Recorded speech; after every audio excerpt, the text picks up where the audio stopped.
Welcome to the MadTrio podcast. This week we have the California Pariah. We have James the Fat Man Stevens. Hello. And this is try number 3 for this week's episode. Unfortunately, I had a technical error and I'd lost the first 30 minutes of the show. I had a good friend of mine on who I haven't talked to in 20 years. It's Ryan's fault. A gentleman by the name of Brian Luke. Brian, my humble apologies about losing your section of the show. Nobody's as mad about it as me. So the most interesting story that I've read probably in the last 24 hours is 254 pounds of fentanyl was captured. Was it captured? Yeah, they were basically, it was taken on the border. It was found. Confiscated, thank you. It was confiscated on the U.S. border, headed to Arizona. And from everything I've read, fentanyl is incredibly deadly. Yeah, I'm more curious. Like, was it just what border? Canadian, American? Oh, it was Mexico. Mexico, yeah, because it was a Mexican produce truck going to the Arizona. I'm assuming. So it was probably, it was probably going through the U.S. Customs and Border Control. Yeah, well, they try to move in quite a bit, so. That's a shit ton of fentanyl, no matter how you look at it, though. I just don't get, I mean, I guess I could see it in, I don't know, like, where do they get it? Is there somebody manufacturing it? Is it legit fentanyl? I mean, because that's a lot of pills for anybody. Well, yeah, it would, basically, I guess it would just be determined from where it's coming from. If it's still in Mexico, then it probably is. So it's cut with something, you think? Yeah, I would think so. But if it's coming from, excuse me, I don't know. I really don't know where it'd be. Well, I guess Mexico does have the technology to be doing that, so it could be legit. I know, but on the other hand, there was a gentleman around here, and I might be using the term gentleman loosely. When he was arrested, he got caught in his house having an IV bag full of fentanyl. So, like, how do you get a hold of that? And you're in the U.S. Fentanyl's like the #1 killer. I'm surprised it's not behind lock and key and gunpoint. There's always people that are going to be able to circumvent that in some way. But how do you walk out with a bag of fentanyl? I mean, up your ass, I guess. I don't know. I mean, my assumption is it's kind of uncomfortable. Don't fart. You're gonna get stoned. It's like drinking. It's like drinking upside down. My first thought, it was, it had to be a woman, and this is the only reason I'm saying so is women normally carry purses, or the term he's looking for is pouched. No, because my thought was, the woman, I'm assuming the woman took it, had it in her purse or on her person, because most places check purses now. But a hospital? But this is assumption 100% because nothing's come out. If she's working in the section where she has access to drugs like fentanyl, codeine, basically any of the medicinal heroin, opioids. Yeah, any of the opioid types things. There's going to be some type of check and balance system. Yeah, they would have to be. There's always things like that, but there's always people that are smart enough to work around it. Yeah, but it's so, I don't know, it's so odd. I just don't, I don't know, like how do you get that? That's the one thing I don't understand is how you would do that. Creatively? Yeah. It's about all you got. I mean, that's it. Yeah, I don't know. I'm just surprised that could happen, that somebody could smuggle a giant bag of fentanyl. But on the other hand, I guess it really wouldn't be that hard if, so sorry, I'm kind of thinking as I'm talking that it comes down to somebody just wanting money. If somebody's willing to take the risk and figure out how to do it, then they're going to do it. But what do you do? What do you mean, what do you do? I mean, what do you do with the raw bag of fentanyl? So you have this liquid, basically it's liquid death, because any amount of that without really knowing what you're doing is going to kill you. So what do you do with it? Do you bake it down? Do you turn it into vials? I mean, what exactly do you do with a giant liquid bag? I'm sure there is somebody who would buy it up. You would have to get in contact with somebody who knows somebody type thing, unless, I mean, I was going to say, unless you know somebody right off the bat. I mean. And somebody who's willing to take the risk of having a major felony. Well, yeah, even like taking it out of there is going to be a major felony no matter what.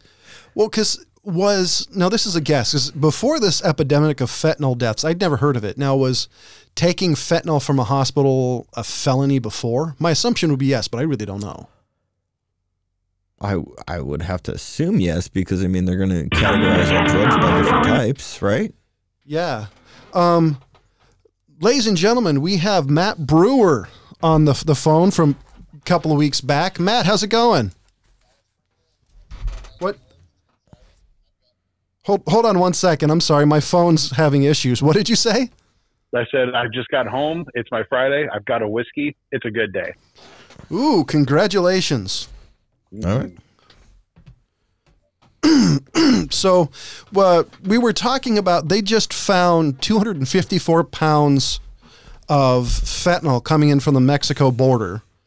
And so we were talking about how in my local area, somebody was caught with an IV bag full of fentanyl. And it's kind of where you're caught up with our conversation.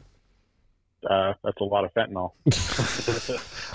Yeah, because we were trying Simply to figure, put, say for me, I'd rather have whiskey and a cigar.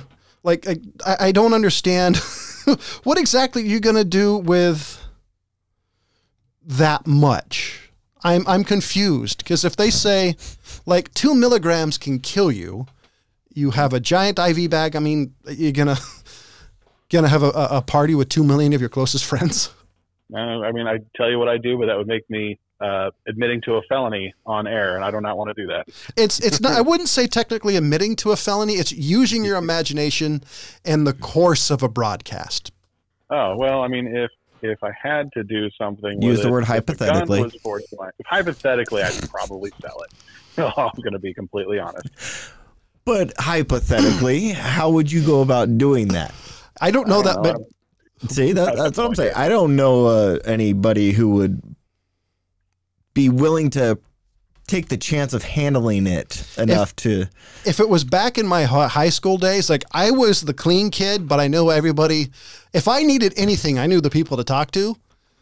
I would have known the people to say, "Hey, what do you do with that?" But I really don't understand it. Another interesting piece of news that I found more fascinating for anything, El Chapo is refusing to go on a stand for his defense in his trial. My assumption on that would be because it would make him look guilty. Because it's like having John Wayne Gacy on the stand and saying, "Oh, I really enjoy being around children." It's going to make him look guilty. So I'm fascinated because I wanted to hear him go on trial. I would have taken the day off if they actually publicly broadcast it just to hear what he says. What do you expect him to say? I mean, well, I guess it would be more of what questions does the prosecution want to propose to him. But I mean, you don't. Here's the reason why: because you don't normally hear interviews with somebody in that position. John Gotti never really got into. He never was able to shut the hell up. Well, but on the outside, though, the periphery, he never really talked about the nitty and gritty of what he did.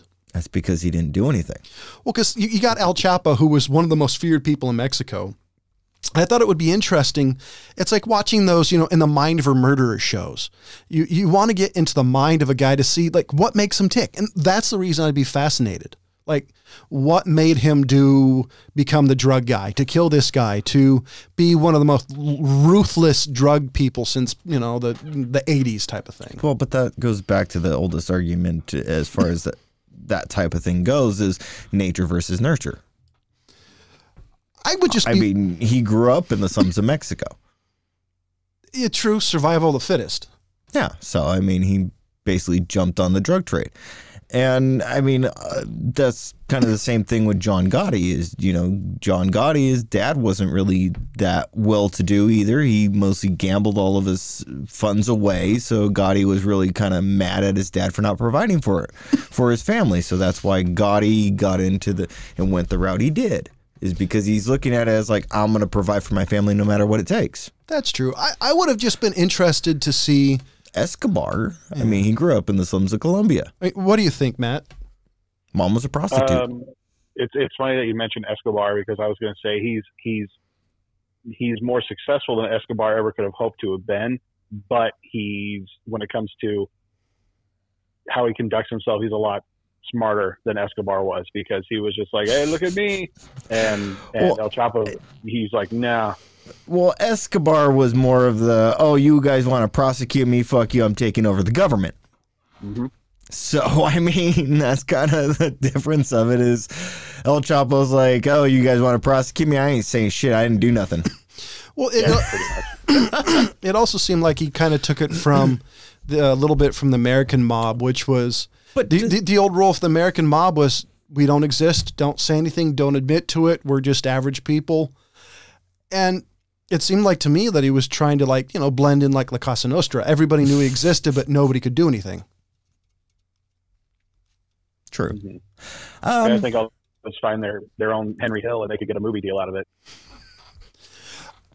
Isn't there a Netflix series about this? What? The mob? No, the El Chapo. No. Oh, yes, there is. They just started one. Yeah, I forgot about that. And there's also Narcos, which is about Escobar. I don't know. I just couldn't imagine. And the reign of terror, I just couldn't. I don't know. I'm just blown away by this. I was always amazed at the fact that, I mean, Escobar literally went and tried to wipe out the entire Colombian government because they were going to prosecute him. I mean, that just... Because wasn't that Gotti's problem? The fact that he was he tried to copy the actual Godfather movies instead of doing what they traditionally did, which was... Nothing. Yeah, they didn't do anything. They blended in. They were like average Joes until you realized, hey, that guy's Jimmy the Weasel, and he's known for popping people's kneecaps off, type of thing, That could be a fun job. Jay Leno, you want to hear some pretty crazy shit? Jay Leno has an interview on the Joe Rogan podcast, and he talks about his interactions with the mob. And it's fascinating. That's pretty ballsy, even still, to be talking about the mob openly when. Well, see, I mean, they're still around. Well, this is the part that I have to give a lot of respect to Jay Leno. Is he doesn't mention anybody's name who's alive. He's very careful. Even still. He didn't. He only gave stories that he had interaction with. Like he said, there's this one crazy guy, and I'm going to heavily paraphrase because I don't 100% remember. There's this one guy who's just absolutely like insane and basically dragged Jay Leno around for a day. And Jay Leno's kind of like terrified. He said there's this golfing tournament and every hole had these hookers in skirts and leopard prints. And he says all sorts of crazy stuff would happen. So I give major props to it because it's a part of a story you don't hear about being a comedian in like the 70s, especially when you talk about Vegas, and it was 100% mob run, and New York. Yeah.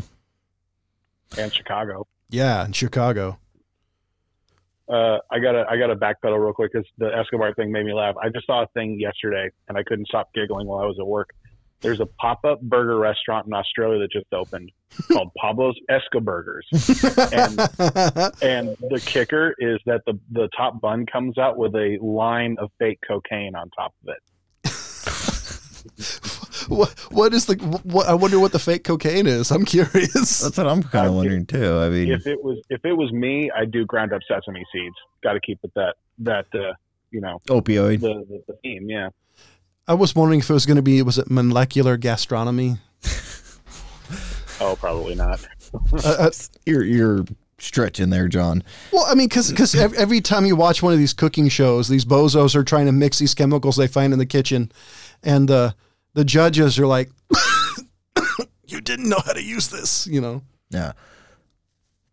I'm still kind of baffled at Leno. Even, I mean, that's ballsy. At most, I really gotta say that's. I mean, I gotta give him respect on that to even like be willing to even talk about that, knowing how. Well, here's how quiet the mob keeps things. I mean, that's like somebody from El Chapo's thing, kind of going out and talking about that they weren't Sinaloa. Were they Sinaloa? El Chapo, was he a Sinaloa cartel? I don't remember. Anyway, but I mean, like, I don't know. Here's the reason. Does Leno talk about Jimmy Hoffa? No. All right. Well, here's the reason why I think he does is he doesn't really say anything bad about him. He says you don't have to say anything bad about him to piss him off. Well, yeah, I don't disagree, but I think the way Jay Leno sounded, it sounds like it was people because he's Italian, and during that time the mob was Italian, so he's already one of them, and so I think what it was just the fact that I think that Jay Leno made it sound like he respected him. So I think that's what it comes down to. He was able to talk about something that happened 30, 40 years ago because half those guys are dead or in jail now. So that's the reason I think. Yeah, but I mean, even if it's a dead and done thing, I mean, the mafia is known for. Oh yeah, they're not I mean, they want forgiving. Silence, and I forget the actual Italian term that they use, but that's what they want. I mean, that's why I'm just kind of like, I'm kind of curious, like what made him choose to talk about something like that? It came up in conversation. So Matt, what type of whiskey are you having? And you having it neat or mixed? Maker's Mark. Having it oh God, no. Funny thing though is I actually am drinking bourbon. I'm drinking Knob Creek. Oh, all right. I don't know if I've ever had Mountain Creek. Knob. Oh, Knob. I'm deaf, remember? I don't know if I've had that. I'm still a really big fan of Gentleman Jack. I've got this Buffalo something at home that's not too bad. I still like Single Barrel the best. And I'm finally glad there's another person who hates Maker's Mark as much as we do. It's not good. It's not good. It's shit. It's literally shit. I like cooking with it, but now that it's like $50 a bottle. That. Really? Well, when it was super cheap, I used to buy the big bottles because I would cook with it, and it added a flavor, like all the ass flavor out of drinking it burned away. Yeah. Because if you drink it, John likes to burn ass. Why not? If you ever want to know what Maker's Mark tastes like without drinking it, find a really dirty, nasty work boot and lick the inside of it. No, that's okay. Well, you've drank Maker's. Yeah. You've had Maker's Mark. When I was young and dumb, yeah. You know what I think it is? I think it's that, it became some stupid indie bullshit or, hipster bullshit, just like Pabst Blue Ribbon. And I mean, it just became the cool thing to drink. It's disgusting. Both are. The most amazing thing is like Pabst Blue Ribbon was actually at one point one of the famous brands. That the Maker's Mark has never been famous for anything. Tasting like shit. Yeah. Oh, so the whiskey I have at home, it's Buffalo Trace Kentucky Straight Bourbon whiskey. It's like $30, $35. It's not the greatest, but for what I'm using it's not too bad. Yeah. I mean, that's the thing is you don't have to spend, a $1 gajillion on good alcohol anymore. There's a lot of, there's actually a bourbon distillery like 20 minutes from my house that does a really, really good bourbon for, it's relatively inexpensive. It's like, I don't know, $20. That's not bad. Yeah. So that you just don't have it on tap? I mean, I figured you'd be like, hey, Bob, just drag the line. Yeah, I mean, I don't want to die. Just hook it to my veins. Oh, so you're saying if you had that much access to it, you wouldn't stop drinking it? There's a reason why I purchase expensive alcohol. Yeah. Well, I'll be honest. Your reason for only buying expensive alcohol is the only reason why I buy expensive cigars. Like, I had a cigar last week that was like $30, $25, $30, and I do it because I have good taste. Good taste means I can only smoke maybe once or twice a month. Yeah, see, that's the funny thing is I work in a call center, and 95% of the people who work in a call center smoke. I don't. I have an occasional cigar, but somebody was like, why don't you just buy cigars to last a month? I'm like, because cigars are more expensive than drugs, and I can't afford that kind of upkeep. So, you know. Right? Like, You got a good point there.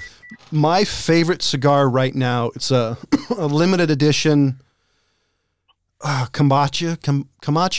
I can never pronounce it correctly, but it actually comes it comes in its own little box. It's a limited edition, so it says like something out of something. And they're like $25 a stick.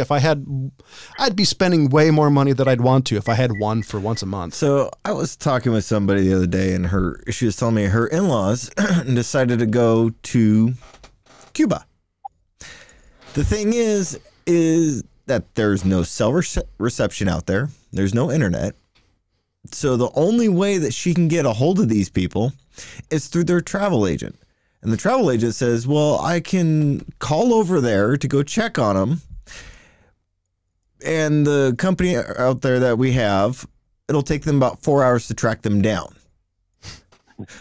Now, I'm like, why would you want to go if that's the case? And she said that her father-in-law likes Cuban cigars, so he went out to Cuba to go experience the cigars out there. But if you I don't care how, I mean, but you don't have to go to Cuba to get Cuban cigars. Like after Castro took over, he's all a those big seeds, fan, and that's why he wants to go out there for it.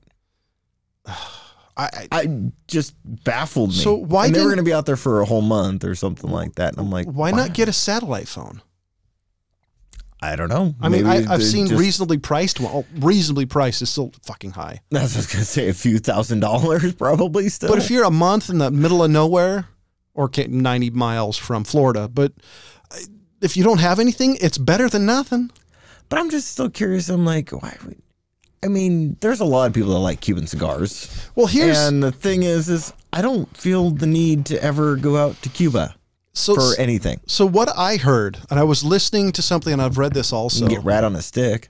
That when Castro took over, a lot of the people who owned the cigar factories and the fields, they took all their seeds, went somewhere in, was it South America, that basically it was on the same level or around the same area of the, what's it called? It's the middle of the earth. I know. Where the equator, excuse me. Okay. It's about the same area on the equator. So the plants can grow the same. So they say a lot of modern tobacco is actually originally from Cuban seeds. They've probably been mixed and modified over the years, but they say like before, like back the 50s and earlier, all the good cigars came from Cuba. They say now, well, Cuban cigars are good. They're not the best. That's what I've read and that's what I've heard. But I've never smoked one to have a comparison, but I've heard stories about when I was in Canada for a family trip, you could buy them, and I've heard of people going to Mexico and getting them. I wonder what Arnold would say, because I mean, he's a big cigar guy. I know what he would say. Well, can you understand him though? Yeah, no, he would just go. Anyway, but I know he's a big cigar guy. So. Wait, hold on. What was that? There's a fun fact about that. There actually is a cigar shop just west of Austin that does sell Cubans. You have to pay cash for them. I'm not surprised. Yeah, but I wasn't willing to spend, $35 on a cigar at the time. John's debating it. Yeah, I was going to say, let's talk off the air. I'll send you cash. I wouldn't mind trying them just to see. I ask my cigar guy every time I see him if he ever gets any Cubans, and give me a call. I'm just not super interested in really trying a Cuban when I've got access to amazing cigars down the street. Mm-hmm. And no, I mean, it's just, as far as I'm concerned, it's just it's just to say you did it type thing. That's kind of it. I'm not really into checking that bucket list. Yeah, I'm not either. I mean, I generally, at this point in my life, I have no desire to leave the continental United States. Why? You don't want to go burn in Hawaii? Okay, Hawaii, maybe Alaska, but the United States, I just don't have any interest in. I've been to multiple countries. You have a passport. Why not? I had one. Yeah. But, you know, I've been to multiple countries, you know, and it just, the one thing going to other countries, and maybe it just makes me a stick in the mud, is the fact that I'd rather just be in my own fucking bed. And I'm 6'5". I'm sorry. No hotel room, no matter what country, is ever freaking comfortable for somebody my height and my weight. And no Russia shower. might be able to take care of you. What was that? Russia might be able to take care of you. Oh, that's a whole different kettle of fish. Yeah, I hear they have a nice little resort out in the middle of the Siberian wilderness. I heard that it starts with a G. Is that what I've heard? Oh, I don't know. I hear there's a train that goes to it. It's like the only stop on that train, but you know, you can go give it a try. The Gulag Hotel. I don't know. I love some creative tattoos. I love cigars though. Talk about creative tattoos. I still love that movie Eastern Promises. You just like that one scene. No, actually, honestly, I hate the ending scene. But everything about that movie that I like is the detail they put into his tattoos. That's true. Yeah. Like my favorite story about that is with Viggo Mortensen. Sorry, I keep hearing beeping, so I'm like worried about I'm going to run out of room. Is Viggo Mortensen, because it was shot in London, went to a restaurant. I guess it's a very Russian restaurant. And when he went to sit down, everybody was scared of him because of everybody knew what the tattoos meant. So nobody was looking at him. Everybody was freaked out by him. And so Viggo, after that, never wore the tattoos outside of the shoot because it freaked out the neighbors. Did he get a discount? I don't know. I mean, what happens if they catch you, if they catch a famous movie star imitating a gangster? If you said, but I'm Aragorn, the Lord of the Rings, I'm a... That's what you're going to be saying on your trip out to the Gulag. They're gonna take you out to the Thames and cut your head off. Then he would have been like, I almost nuked you when Gene Hackman told me to in 1995.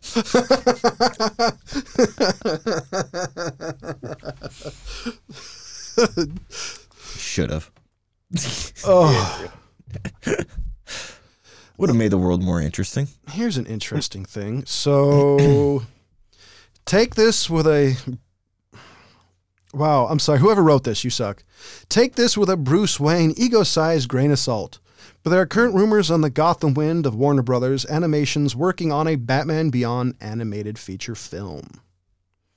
The rumor primarily comes from Geek Worldwide, who happens to have some possible concept art for the feature, blah, blah, blah. Did you ever watch... I like Batman Beyond. Batman Beyond, Matt? Yeah, I loved it. It was great. Now, I liked it too. So what do you think? Because I always wanted a live action, but I kind of realized I don't think the art style would work with live action. Because if it didn't match what I saw in the TV series, I don't know if I'd be so happy. No, it'd be... You gotta get that aesthetic right. The big trick, if you're gonna do it animated, you gotta get Paul Dini on. Mm. Who's that? Hold on. My phone, ladies and gentlemen, this may be the last time that I connect a Bluetooth with this because my phone loves to disconnect it. So what did you say, Matt? Paul Dini. He was the head writer for the animated series, the one from the early 90s. Also, I don't know if he co-created, but he was also one of the head writers for Batman Beyond. Ooh. Yeah. The big one, like a lot of people, if they're not really familiar with his work, I tell them watch the very first Mr. Freeze episode from the animated series. He wrote that and actually won an Emmy for it. Yeah, that's actually a really good episode. Back when the Emmys meant something. So, you know. That's been a long time. My favorite episode, I think, of the original 90s cartoon is I loved the Gray Ghost episode. Mm-hmm. Do you remember that one, James? Yeah. That's my favorite one, just because not only does it show a little bit of Bruce Wayne's history as a boy with his parents, but it has a surprisingly amount of range for a 90s cartoon. Excuse me, a 90s cartoon. I have to look it up, but the one that was my favorite one was the robot one. Which one was that? Oh, the one... No. Was that the one where that giant computer was making robots? Yeah. Can't remember the name of the robot. I thought that was that Batman? For some reason I was thinking it was Superman. No, it was Batman. Was it? But yeah, there was also one in Superman. But that was the You're thinking of the one with the Richard Pryor. That's the Superman one. No, that makes me 'cause- think of with the robots. Because the one I remember, there was this giant computer that somehow could make copies of humans. I don't remember if that was Superman or Batman. It was hold on. I just don't remember. But I think what everybody loves about the fact is it's very gothic. Like, I guess they did it with black backgrounds instead of the traditional white. Yeah, they use black paper to get all that kind of stuff, the backgrounds and key art and everything, and then they animated on top of it. I really wish they would make that art style, because it's such an amazing. God, I'm not even sure what you would call it. It's a. I don't remember what the actual style of everything is, but it's so. That was like the architecture. Yeah.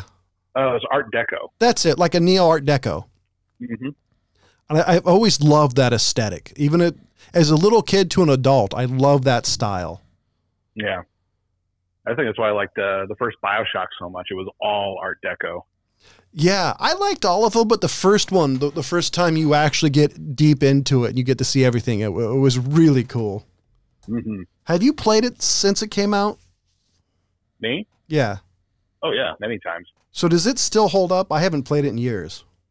I think so. I think it's a really, really, if you're looking to try and do narrative through gameplay, I think that's a really, really great benchmark, to be sure. I'll have to try to play it again. I don't have a whole lot of time, but I think it would be interesting to play again, because I'm still playing Red Dead 2 a little bit. I'm a tad bit bored with it, mainly because you gotta power through it. It's phenomenal. Yeah, I that's what I've been told. Part of it is I just don't have time. But yeah, one of these days when I get some free time, I want to play for a couple hours.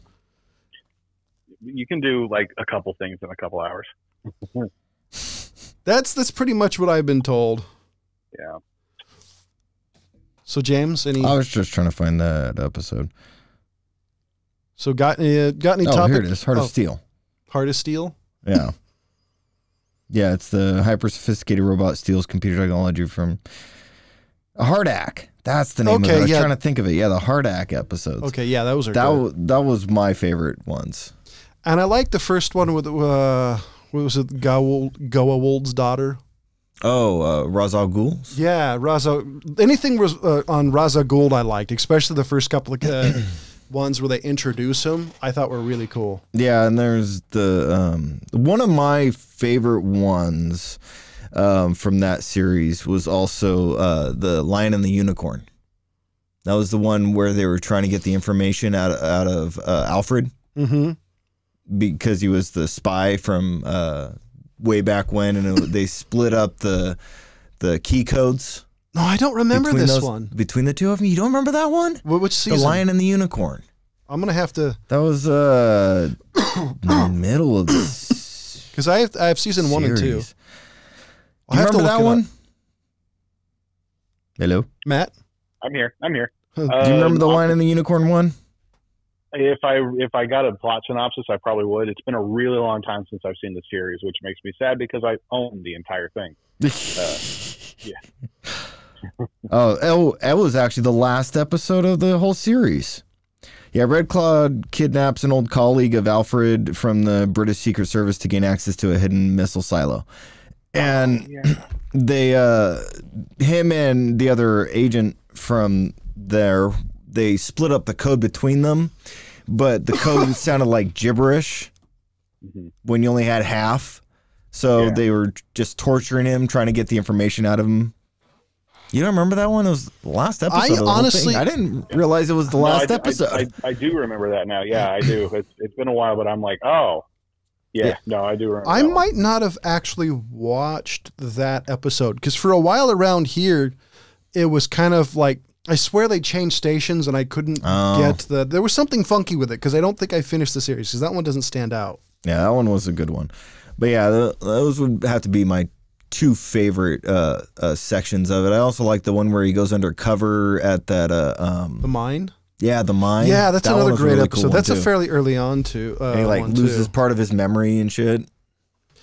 Yeah, They there's did an amazing job on that series, and I mean, Oh, the one with Clayface too. There was for a '90s cartoon, Yeah. which, by the way, '90s, especially early '90s, wasn't really known for having great cartoons. I mean, I'm a big cartoon fanatic, but even that, I have to admit, there weren't a lot of good ones. That was a real diamond in the rough because there were so many great stories, and for a kids' cartoon, it was fairly. They had some depth to it. oh, dude, and it wasn't. Yeah, I would say you're right with the depth to it, but as far as I'm concerned, it was a complex storyline that they continued with. Because I mean, they would kind of throw back to different episodes, especially in the Batcave with all the trophies that he had. The Rogues Gallery. Yeah, You know, the one thing I'm really happy they didn't do, because I'm kind of sick of it now to some degree, is the continuing story. Because everything now is basically Yeah, they everything. didn't quite do that, but yeah, they had throwback things. Yeah, like everything now is basically one giant story, and every episode's, you know, a part of that story. And well, episodic content like that, I like. I like individually contained episodes, especially for stuff like this, because I think it makes you have to work more in some ways. Because if you want to come up with newer ideas. Yeah, true. Actually, you know what cartoon talk about Batman I really liked was Mask of the Phantasm. Yeah, Oh, so good. but So good. the thing I want to point out, as far as the Batman of that, the Batman the animated series, is it transformed Batman. Oh, hell yeah. And it transformed the Joker. Well, I would Mark say Hamill will always be the Joker because of that series. I actually, you know who I think would transform Batman first was Michael Keaton. Well, Because it was Tim Burton. I would say it was Tim Burton Yeah. more than Michael Keaton. It was Michael- who Michael the Keaton's director Batman. of that episode. I would or say- that movie. I would say without Tim Burton's Dark. vision of Batman, because the only Batman we had before that was the '60s, Yep. pow. Zap, pow. But I agree with you with the Joker. The Joker went from Nicholson's, which I liked that version of Nicholson's version I of did Joker, too. but it went from Nicholson's to this very twisted, highly intelligent, basically the mirror opposite of Batman, which I always thought to have the greatest Batman villain, you needed somebody who was on Bruce Wayne's level. Yeah. And that's who what he was. Yeah. Yeah, but that's what I didn't want to go as far back as the Tim Burton Batman. I think you have to when but you're I think talking you're right. about You do have to because 'Cause that- as far as I'm concerned, that's the concept that the animated series grabbed a hold of and transformed it into what it was. If thanks to Matt reminding me that the art style being like a neo art deco, Mm-hmm. that's where that kind of that look came from in the cartoon was Tim Burton. Burton's movie. Yeah. So I really think without Tim Burton, you wouldn't have had Mark Hamill and Kevin Connolly. you might have had them, but I don't think you would have had that The that level. transformation of Batman, the darkness to it. There's something about that one. You wouldn't have had the tone. And That's and it. Burton, Yeah. I think he was responsible for Batman becoming what he was in the 90s so quickly. I think we would eventually got there, and people would have had to look back at Frank Miller doing The Dark Knight Returns. Mm. No, yeah, you know what? I wonder if that's where Tim Burton got some of his ideas. Maybe very, very loosely, but like it's very much Tim Burton's Batman is Tim Burton's Batman. Yeah. He did pay, some homage to what came before him, but no, that's all him. I got no Well, problem saying that. if you go back and look at the opening scene of Tim Burton's Batman, there's the opening sequence, not the actual thing where you're driving through the actual Batman logo thing, but right after that, it's a very animated, cartoony sequence in the beginning of it Tim that Burton's. they introduced Batman as. Yeah. And I haven't seen it in a few years, but I do remember it kind of seeming like it was animated. It wasn't so much live action. I have in it if that, you and wanna I think watch it it. is. I do too. But that's kind of where I see the opening sequence of the animated series is the way that they did the actual No, I know what you're talking about. The Anyway, only thing I Blah. think what sucks about, especially if you go into the Batman movies, is the later the live action ones got in the '90s, the more the neo-gothic, all this stuff just got ridiculous. Because even like the Val Kilmer, there's bits of genius You in mean all like of nipples them. on a bat suit? Yeah, but there's bits of genius. There's little moments and little plot sets and things that you look at and go, oh, that's genius.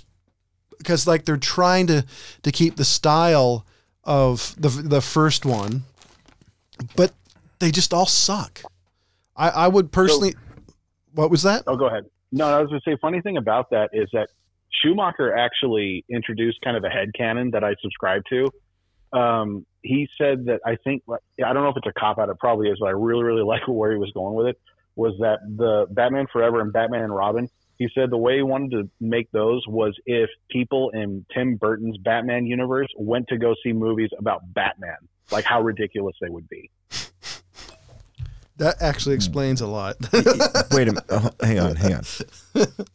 So he's blaming Tim Burton fans? No, I just think that he wanted to kind of come up with some kind of smart thing to say about why his movies are so absolutely ridiculous. Shit. And they are. Yeah, and I'm just like, when he said it, I'm like, okay, I think I can reconcile that with that kind of headcanon, and that's the only reason why I hate Batman and Robin with a burning passion, mostly because I think Clooney is overrated like you wouldn't believe. But I love the campiness of Batman Forever. It's got just I would say, yeah, right amount of cheese. Batman Forever is probably the most campiest one ever. Which was the one that had Alicia Silverstone? The Batman and Robin. Robin. Because because the Batman Forever had Danny DeVito and was Batman Returns. I agree. God. Because I was trying to like block out Arnold and Danny DeVito from the memory honestly, of them. Danny those DeVito movies. did a really amazing job with what he was given. Because the Penguin, granted, I never read the card. I Penguin didn't has read. always been that type of character. I didn't read the comic book all that much, but the Penguin to me was kind of a stupid character. So in my opinion, you gave Penguin a lot more intelligence. It took it away from the gimmick that he was. He still had the gimmick umbrella, but it made sense in the universe it was in. You had a character that had a phenomenal amount of depth and a movie that didn't have a whole lot. And then you had Catwoman with Michelle Pfeiffer, who her origin on that was stupid, but you had a character that had some fairly complex motivations and a fairly deep, odd character, and it wasn't a stupid movie like Holly Berry's. God. I don't know. Did y'all ever get a chance to play the Arkham games? I've played one of them. So I don't know if you got to play Arkham City, but the way that they did the Penguin in that was awesome. Because he was like, he's a gangster. He ran a gambling front and all that kind of stuff. And because of course, he always had that monocle. And the way they did that in the game was he got into a bar fight and somebody shoved the bottom of a beer bottle into his left eye. And it didn't do anything to his eye, but they couldn't remove it because it would have completely severed his like ocular nerves. So he's got this thing that looks like a monocle, but it's a beer bottle. And then to kind of pay a little bit of like a half or some eagle-eyed people, in the very beginning of the game, Bruce Wayne breaks the Penguin's hand, and the next time you see him, it's wrapped up, and it looks like the way he has to hold his hand, it looks like a penguin wing. That's awesome. It was some cool. That is pretty cool. That's a great way to bring some more realism to it, because that was the one thing about like Christopher Nolan's universe. I wanted to see him be a little bit more creative, especially on the last one, because I hated the last one. So that's kind of cool that they have some. They bring in a little realism into characters. I just have to say that the way Gotham, the TV show, does the Penguin is just absolutely stupid. I haven't watched it. I mean, I've watched like clips on YouTube, but ever since you told me about the first episode and you went in fairly in depth on it, I got turned off right away. It's like, okay, I don't need to watch this just because I don't like the name drops. Yeah. That's the thing I can't stand. I just cannot stand all the goddamn name drops. It's like, okay, yeah, great. We know that these are villains in Batman. Because at this point, you don't He really doesn't need to grow up with every single damn one of them. Well, yeah, because at this point, everybody knows the Batman villains and they know the heroes. You could have easily done something that was a really good drama Then as it goes, you introduce a character. Character goes away, introduce another one. You could have had an ebb and flow of a really good TV show, but I don't think it would have made it. Just look at the damn thing's still on, isn't it? Well, yeah, but look at the Arrow and you look at Flash. They started out pretty good. Then as it goes on, it gets campier and a little bit cheesier and a little bit crazier because for some reason, nobody wants a superhero movie that has decent storyline that's not fucking campy, because the first couple of seasons of Arrow for a comic book movie were pretty amazing and pretty hardcore. Yeah, I'll give you that. Arrow was pretty damn good. I just couldn't stand it once his friends like, oh, don't kill people. And then I'm gonna die, but don't kill people. And then I'm dead. Don't kill people. You had Constantine on an episode, and that Constantine episode was. I love Constantine. I love the character. I even love the guy who played the Constantine, but that was cheesy as hell. Did you see the show? No, I heard it was pretty good. Oh, it was really, really good. They did that character justice. The guy who played him was like Matt something or other. But yeah, it's a shame that they canceled it when they did, but they're kind of including him in, I think they're going to be doing him in DC animated universe now, which is... I heard about that. I haven't seen it yet. Well, he's in one. He's in that the Justice League Dark. Yeah, I liked that one. That was a pretty... Well, as far as the animated movies that they put out, that's not one of the better ones. I don't disagree, but I like him in it because I love... and honestly, I wish they would make a better cartoon of him, because I think there was a cartoon of him that I didn't really dig it, because he has, depending which comic book you listen to, he has a great fucking origin story. Like one Which of the character are we talking about? John Constantine. Yeah. Okay, yeah. Because John Constantine, in one of the YouTube videos I watched about it, and whatever reboot it was, he had the powers, he summoned a demon, didn't know what he was doing, and all these shenanigans happen. His daughter gets killed or kidnapped, and it has all these rich stories that comic books just don't have. And because it's such a dark comic book, it has such an amazing richness to the storytelling. You know, because if you take a look, that's my opinion, is darker. I think that's the reason Doctor Strange is such a good comic book, because it's a fairly dark comic book. I think that's why Batman was pretty good for most of its run. Not all of it, but most of it. Well, the thing about the Doctor Strange comic book is that... It's strange. Yeah, I was just going to say, it's aptly named. That's about the only thing I like about the Infinity Wars, is when...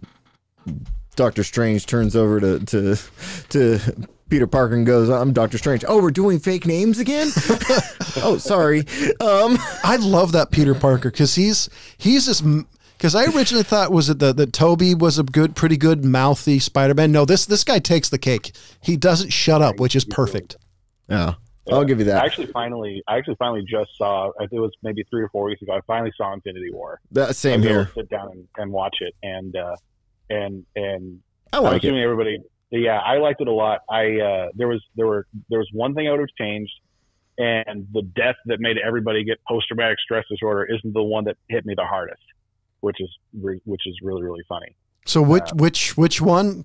Well, yeah, which death? So Spider-Man dying, it's like, yeah, that was like, oh, that really, really sucks, because he's only acknowledged what happened.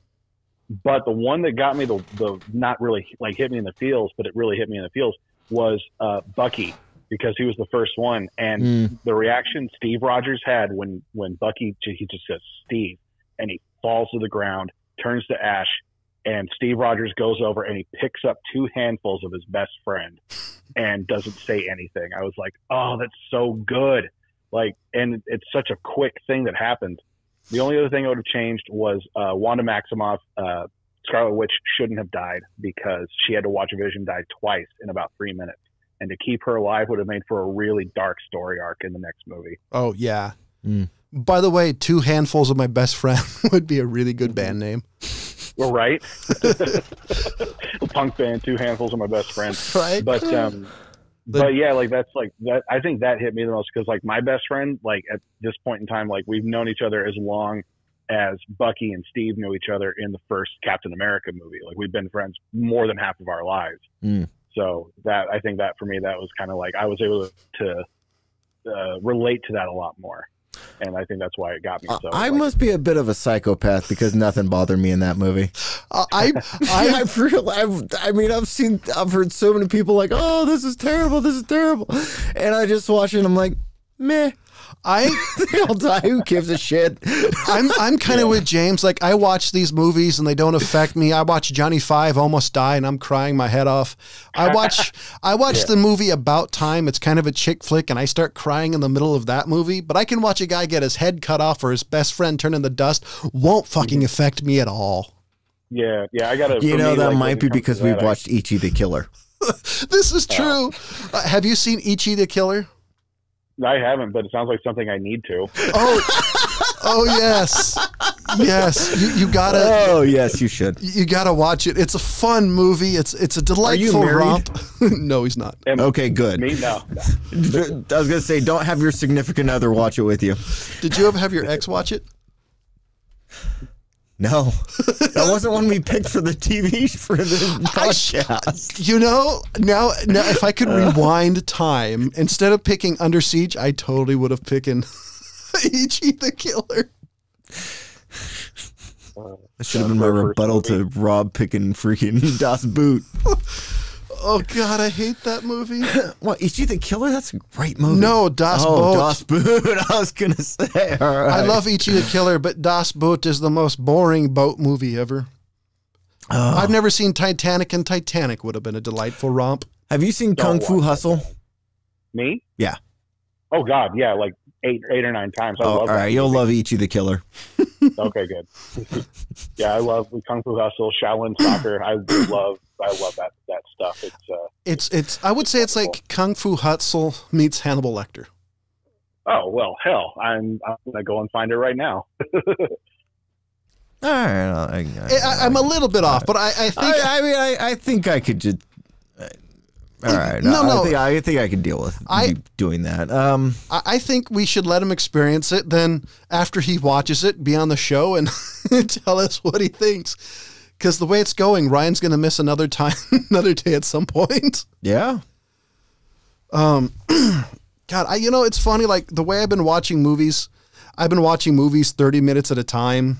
I actually have some video editing to do for a friend of mine in a nonprofit. I'm trying to figure out how am I going to find the time to do it. I want to watch Infinity Wars, but I'm going to have to watch it in 30-minute installments. So I'll start it Monday and finish it Saturday. It's like a 3-hour movie. It's like if I wanted to watch the Lord of the Rings Return of the King extended edition. It's a 4-hour and 45-minute movie. Or 3 hour and 45 minutes movie. It's something like that. It's long as hell. Why? Why would you even do that? I'm in the minority. I think Lord of the Rings is trash. So, I liked Lord of the Rings. The only thing that I disagreed with Peter Jackson, one of the few things, is I don't like when he gave Aragorn the sword. That's the one thing to me that really pissed me off because it turned him from the guy that picked up knew his destiny.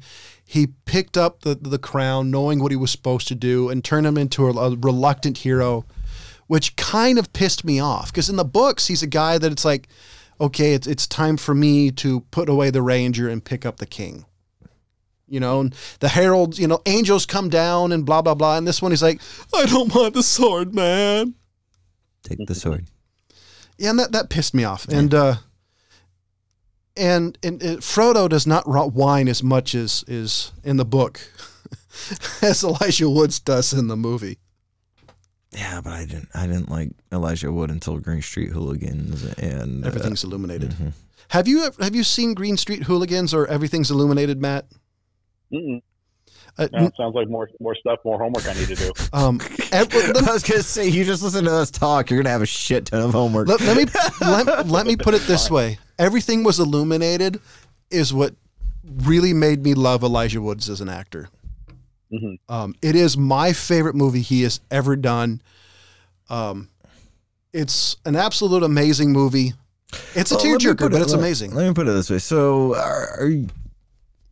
are you a bit of a fan of why am I drawing a blank on the freaking guy's name? Christian Bale. Oh yeah. Okay, so have you seen American Psycho? I have. And Equilibrium? I have. I love Equilibrium. Okay, actually. so these are Elijah Wood's movies of Equilibrium and American Psycho. He plays two completely different characters. Yeah. And it's a big stretch on an actor.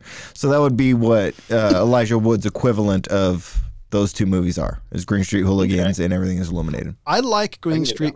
I love Green Street Hooligans, but Everything Illuminated is it's pretty much on my top 10 and my Mount Rushmore movies. It's up there for me. Yeah. Yeah, they're really good movies. Oh, it's funny. I got asked the other day, so what's your favorite movie? My response to that line is, what genre? Exactly. It's like, no, what's your favorite movie? It's like, no, what genre? Because picking a favorite movie, you're going to be here for a while. Yeah. Because I'm going to have to decide which, okay, is it this movie? Is it this movie? Is it, Yeah. And people hate me for that. It's like, well, everybody has a favorite movie. It's like, I've got a lot, depending on what genre you're talking about. Oh, in which era? Are we talking about sci-fi? Okay. Are we talking about 1980s post-apocalyptic sci-fi? Are we talking about biographies? Yeah. Or, I mean, I could bring up Ray as a great biography of a musician, and then I can do a different one if you like. It's the Buddy Holly story with Gary Busey. Yeah, there you go. It's the issue with being a reformed movie geek is asking me my favorite movie is kind of a long conversation. I still get jaw drops when I try to give people a rough estimate as to how many movies I've actually seen. Oh, you know what one I've done, and we're actually almost running out of time, is somebody asked what was my favorite movie, and I decided to actually give an answer, and I said Clockwork Orange. And they looked at me going, that's a horrible movie. I said, hold on. If you watch it as an essay, it's a great movie. Yeah. It makes sense. Yeah. But you actually have Usually to think. I've had somebody tell me my favorite movie sucks once, and I told them that they were objectively wrong. Like, just straight up. Okay, what's your favorite movie? Blade Runner is my favorite movie. You're wrong. I love that movie. I have one tattoo, and it's a Blade Runner tattoo. Okay, So. are you talking about which version are you talking about? The final cut. Ah. Does that one have the narration? No. There is no narration. See, I'm a sucker for narration. Like I even love Oh God. I love the Dune's internal narrative. That's the one made in the 80s.